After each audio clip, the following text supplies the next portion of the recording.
नमस्कार प्यारे बच्चों, आज हम रचना के आधार पर वाक्य भेद का अध्ययन करेंगे। 9वीं कक्षा में हमने अर्थ के आधार पर वाक्य भेद पढ़े थे। अब हम रचना या संरचना के आधार पर वाक्य भेद पढ़ेंगे। संरचना अर्थात बनावट के आधार पर। तो सबसे पहले कि वाक्य कहते किसे हैं। तो वाक्य जो है ऐसे शब्दों के सार्थक समूह को जो एक व्यवस्थित समूह हो और जो किसी विचार अथवा भाव को पूर्णतः व्यक्त कर सके, उसे हम वाक्य कहेंगे।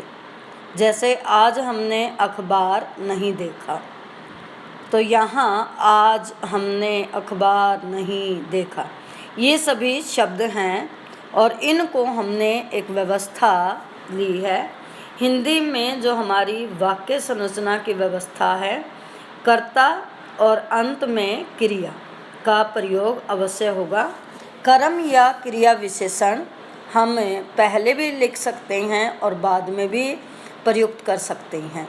जैसे इसमें आज हमने अखबार नहीं पढ़ा, आज जो क्रिया विशेषण है वो कर्ता से पहले हमने उसका प्रयोग किया है। अगर हम कहें हमने आज अखबार नहीं देखा, तो भी हमारा वाक्य व्याकरणिक दृष्टि से भी ठीक होगा, उचित होगा। तो हमने यही देखना है वाक्य में कि जो भी शब्द हमने लिए हैं या प्रयुक्त किए हैं, वे सभी व्यवस्थित होने चाहिए, सार्थक होने चाहिए और उनका एक उद्देश्य होना चाहिए। इस आधार पर हम वाक्य को सार्थक मानेंगे। अर्थात इसी आधार पर वाक्य के हम अंग पढ़ेंगे। वाक्य के 2 अंग होते हैं, पहला उद्देश्य और दूसरा विधेय। उद्देश्य हम कहेंगे कि वाक्य का वह अंश जिसके विषय में कुछ कहा जाता है अथवा जिसके विषय में किसी बात का विधान किया जाता है, उसे उद्देश्य कहेंगे।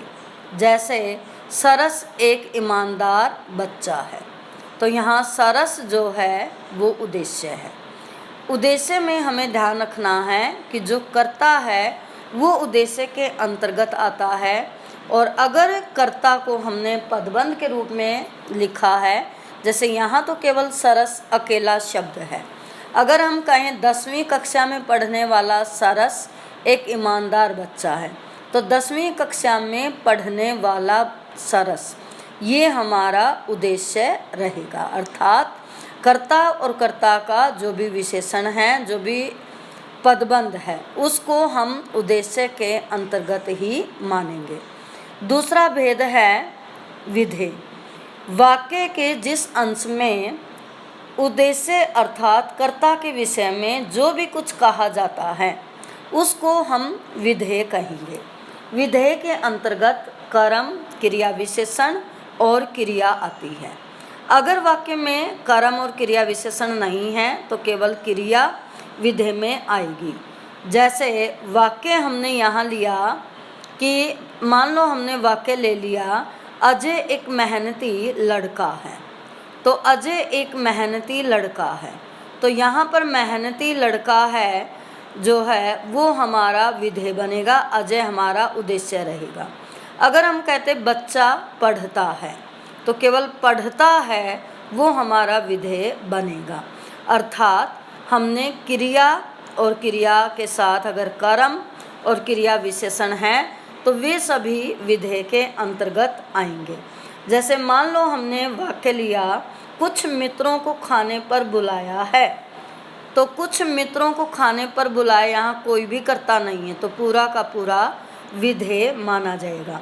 या अगर इसी वाक्य को हम कहें, उसने कुछ मित्रों को खाने पर बुलाया है, तो उसने हमारा उद्देश्य रहेगा और कुछ मित्रों को खाने पर बुलाया है, ये हमारा विधेय रहेगा। अर्थात वाक्य में जो कर्ता है वो उद्देश्य रहेगा और उद्देश्य को छोड़कर जो भी अंश बचता है वह हमारा विधेय रहेगा, उसको हम विधेय कहेंगे। अर्थात इस आधार पर वाक्य के 2 अंग हैं, उद्देश्य और विधेय। धन्यवाद।